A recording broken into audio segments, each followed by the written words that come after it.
this is an area that I'm very much exploring through my art, of how to embody Dharma through art, not necessarily just in calligraphy, not just cultural art or Buddhist art.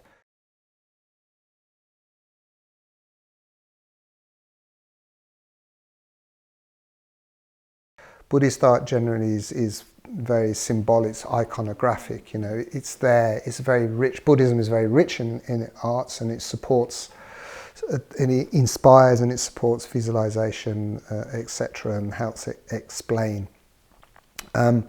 But what really interests me is how you use art as a practice in itself. I question, well, what is creativity itself? And creativity really is an expression of, good creativity is the expression of freedom, But at the same time, you need a foundation to base the creativity in.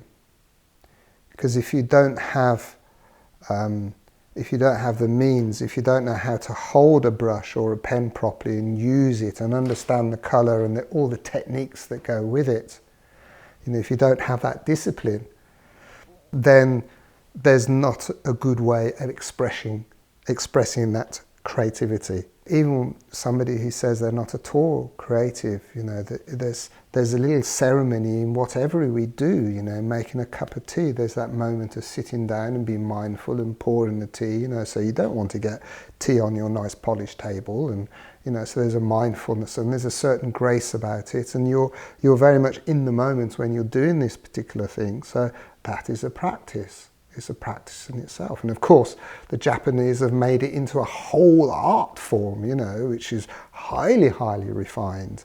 And, the quality of your tea bowl and all of this, it's the same for Tibetan Buddhism as well. The ritual objects that we have, the spiritual materialism of it all should be used to get us from A to B, to get us to be liberated, to be enlightened.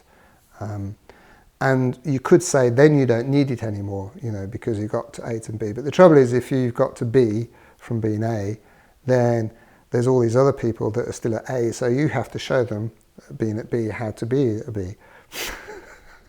So then you have to be an example. It's called a teacher or a lama, or a rinpoche to help, to guide, to teach. To teach this lineage, to teach this tradition.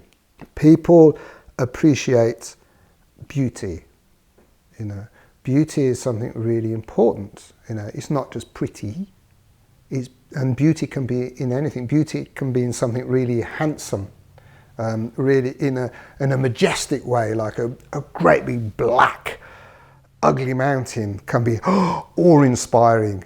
But it has its beauty in that energy, And then on the mountainside, right down to the little daintiest of flowers, and the way they blow in the wind, has its beauty. So how you express that through the art, you're expressing beauty. But then you have to ask, well, what is beautiful? What makes something beautiful? And that's a good question in itself. I think for human beings, because we don't like change, we find beauty in a repetitive pattern, because there's stability there. But it has to have a beauty in its form, in its shape.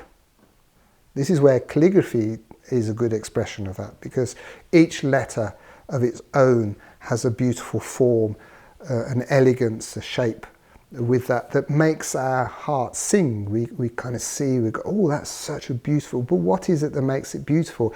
Is it the space between the marks? Is it the intention behind making the mark?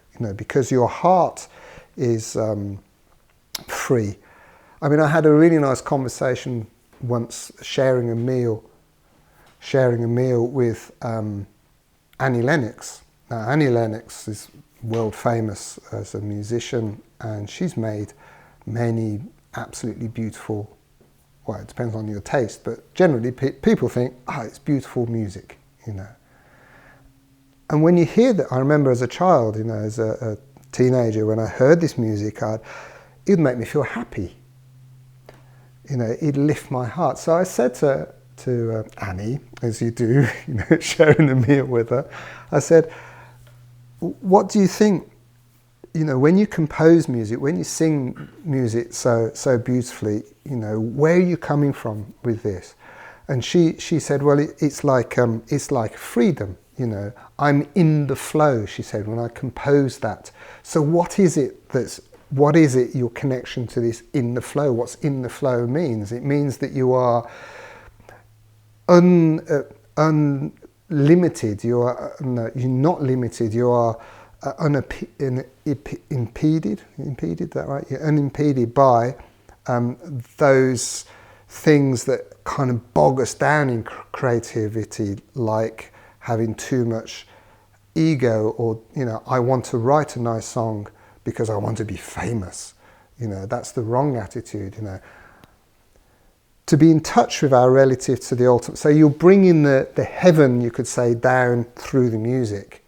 And it's the same for the creativity as well. You're open and you're more in touch with something more ultimate.